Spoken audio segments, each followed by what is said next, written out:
Daylight come and one go home.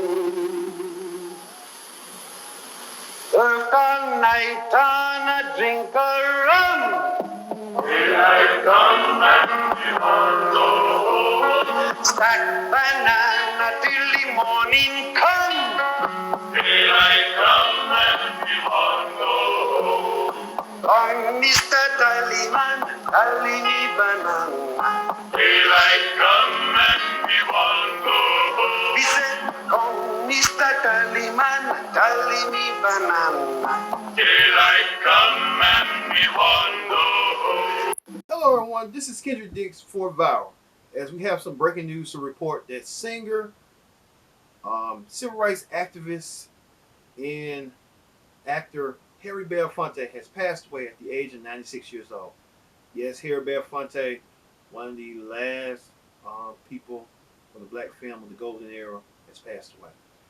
We'll get to that in a minute, but first thing first, join in the conversation using the hashtag Viral here on Connect. Don't forget to subscribe. Subscribe is caring. Tell a friend, call a friend, hit that subscribe button as we talk about singer, actor, and civil rights activist and trailblazer Harry Belafonte has passed away at the age of 96. Harry Belafonte was known in the 1950s playing alongside Dorothy Dandridge and Cameron Jones, I meant to say. Then he led away playing more prominent black roles, even playing with Bill Cosby's sentimental name Uptown Saturday Night. But Harry Belafonte's legacy will not be forgotten. He even was an advocate and an activist for civil rights.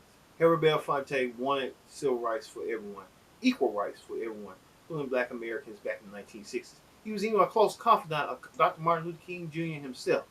Well, Harry Belafonte has passed away. Let's look back at the life and legacy of Harry Belafonte. It is to be expected that all of us who are participating in the struggle for civil rights and civil liberties to be smeared and to be called names, but it requires much more than that to deter me, And I don't play the police every night in my theater. I play the 4,400, American citizens of all race, creeds, and color. And as long as they keep coming, the police be damned.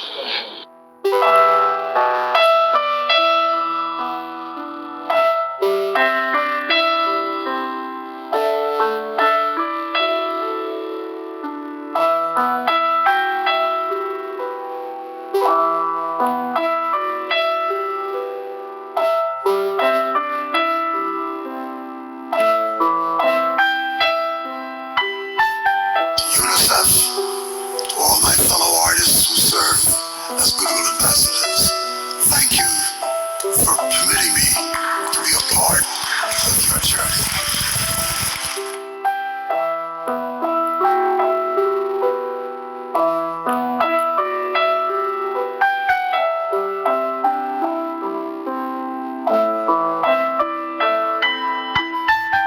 As you saw that Mr. Harry Belafonte has passed away, that his achievements, his accomplishments are 0 to none. He will be missed. Harry Belafonte played a pivotal role in civil rights. Let's look back at a candid interview with Harry Belafonte did with the movement of the civil rights movement during the time. Let's take a look. And all my music, I rooted it in the conditions of black history. But that about wasn't just a song that delighted people if they dug deeply enough into the lyrics of that song. It's a song of great power and protest from the black voice. Live 6 hand and 7 hand, 8 hand bunch. Daylight come and we wanna go. That thing wraps up a whole life of who we are. I love being black and discovering all the things that black was about. And tried desperately to make sure I portrayed that aspect of our being with dignity. And all my music, I rooted it in the... Like Harry Belafonte said, it was turbulent during those times, but he managed to press on. He put everything on the line, his career for his own platform to raise awareness of civil rights. And what a commendable act for Mr. Harry Belafonte doing so. All right, let's hear what you people have to say about Mr. Harry Belafonte on his passing. Let's hear what you have to say. And remember, Belafonte was the first black person to win an Emmy, or that he was the person to popularize calypso music in the U.S. You might know his song Deo. 6 and 7 and 8 and punch, daylight come and we want go home. And if that doesn't sound familiar, you may know it from this. You also might not know that he was a humanitarian and an activist who publicly supported Martin Luther King during the Civil Rights era. The world lost someone really special when we lost Harry Belafonte. Did you know these facts? Let me know in the comments. I bet you probably didn't know Harry Belafonte. From the FBI to the local police, we suffer, but that soon will come to an end. Our time is short, but today is the birthday of Dr. Greg Carr, and so I want to give him an opportunity to ask a question. Roland, thank you, brother. And Assalamu alaikum, brother minister. Wa alaikum salam.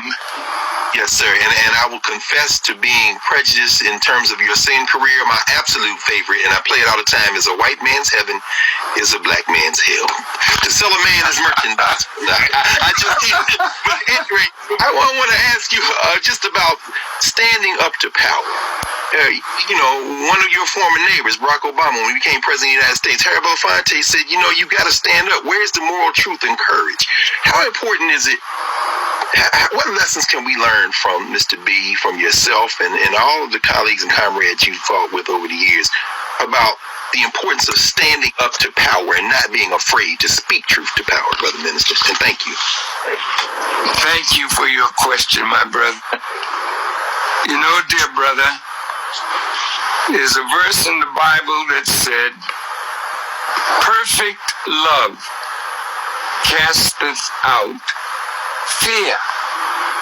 One of the great enemies of our speaking to power is our fear that if we speak too straight, too strong, too black, we'll lose some advantage that we have gained from friendship from white people or Jewish people or people of substance who have opened the door for us. I wouldn't be known all over the world if it were not for the Jewish people who felt so terrified that a black man would stand up and not bow down. A black man would be critical, not hateful, but critical, and not apologize for telling the truth.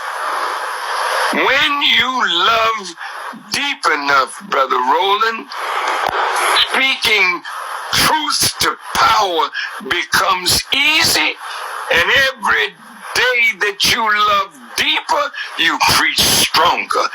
Every day that you... What did you do?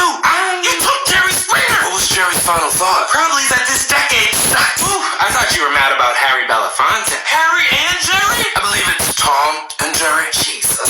So, there's a pretty wild crowd at the gates right now?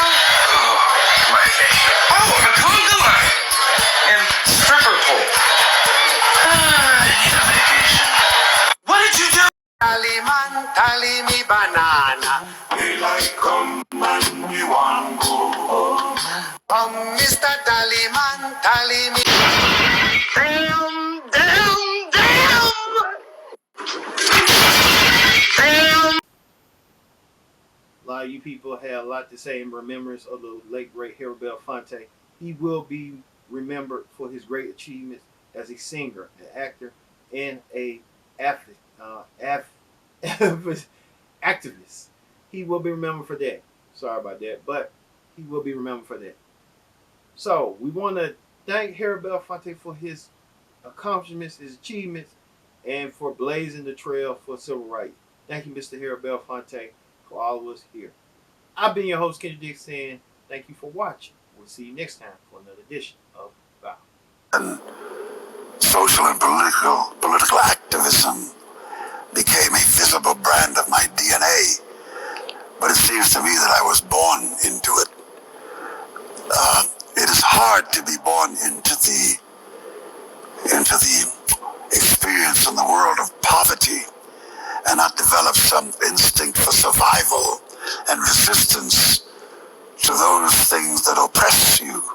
Paul Robeson, who was a mentor and a man for whom I had enormous love and admiration, was the supreme example for me of how to use your life with dignity and with courage.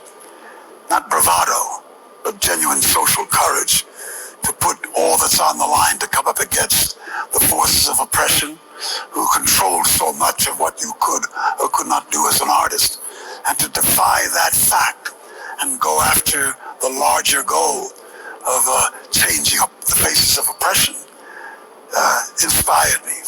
And he went everywhere there was the opportunity to be heard, whether it was going into Spain to sing during the great Spanish Revolutionary War in the 30s, whether it was going to England. He worked with the Welsh miners. As a matter of fact, his whole engagement politically had been stimulated by what happened when he met the Welsh miners. And he sang with them, and he went into their world. But when I watched what he did and how many places he went for inspiration, and mostly places where there was oppression, I felt those were the places in which I would be most nourished with what I should be doing with my own art, with my own platform.